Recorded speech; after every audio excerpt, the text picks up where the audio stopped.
Joining us now, the author of the book, NBC News political and national correspondent Jacob Soboroff, along with the director of the film, Oscar-winning filmmaker Errol Morris. Jacob, I love you. It's always an honor to be with you, but Errol, is an honor most of all to have you here on my show today. Thank you for joining us, both of you. Thanks. I too am honored. Thank you. I want to play the trailer for the film. Let's take a watch. Separation from your parent is a profoundly traumatizing event. But systematic separation of children from parents, officially, it wasn't happening. But it was happening. You should tell me how you got involved in all of this. Define all this.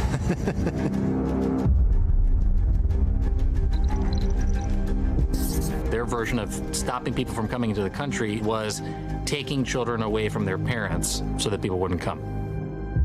Our field staff started to notice very young kids, tender age, anyone below 5. That's kind of unusual, right? What Zero Tolerance did was turn their helpers into their worst nightmare.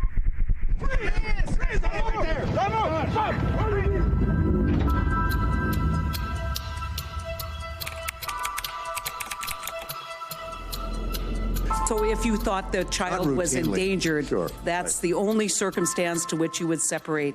Can't imagine doing it otherwise. The government thought that showing the world separations through the eyes of people like me, they would scare the out of people that were attempting to come from coming. Is that the right strategy? So if you're part of a family and you break the law, you will be incarcerated. I've honestly never seen anything like that. There are about 1,500 kids in there. You're a parent. Don't you have any empathy for what they go through? We now know this was right from the get-go. Someone must have been planning this. A federal judge says the government needs to reunite young immigrant children with their parents. We had 14 days to reunify all of the children under 5. Their assessment form in the system doesn't have that much information. What's your mom's name, Mom? Like every mom, their name is Mom. Do I call this child abuse? Do I call it torture? Separation was the purpose. Prosecution was the tool. It's not over. 5 years later, we are still trying to reunite up to 1,000 children.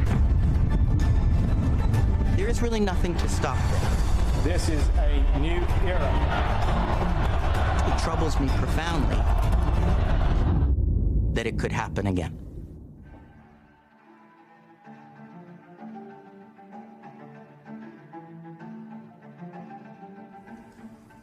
That it could happen again.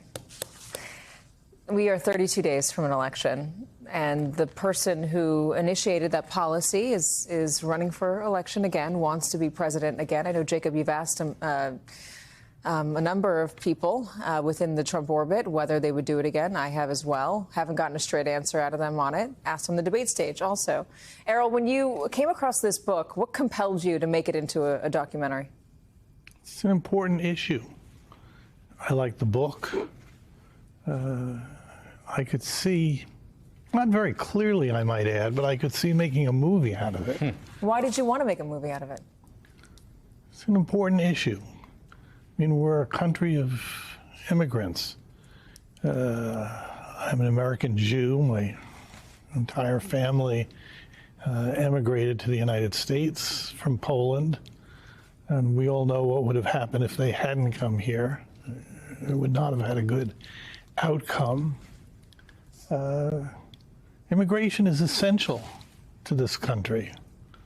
And here we have a policy based on demonizing immigrants, vilifying immigrants.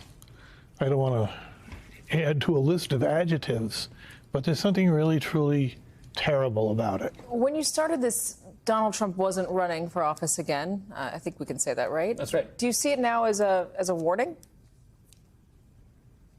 I think he was always running for office. He was always somewhere lurking in the shadows. And he's frightening. I can tell you quite simply, he frightens me. It's a visceral reaction. I don't even think it's intellectual anymore. I used to describe it as, I want my mommy politics, because the only thing I can think really to do at times would be to crawl under the bed and start sucking my thumb. But the opportunity to do something, to weigh in some way on these issues, I'm pleased. Just quickly, he's put it in the context, Errol has, and the way only Errol can as a filmmaker, of decades of bipartisan deterrence-based policy. What Donald Trump did wouldn't have been possible were it not for Democratic administrations treating immigration as a deterrence policy, something to punish and harm people for coming to the United States to do. And that's how we ended up with the separation policy, how we ended up where we are today. And there's a lot more questions to ask, which is what Errol does so magnificently. Jacob, it might have been a slippery slope from one administration to another. We can talk about this a lot more a little bit later tonight. I'm out of time now, but I'm going to tell everybody, go to your screen right now. There's a QR code on it. You can watch the documentary, and join me and Jacob and Errol for a conversation about the film tonight. We're going to get into more of the slippery slope, etc. Tickets can be bought here. There are also other showings at New York's IFC Center through October 10th. We do hope you'll join us.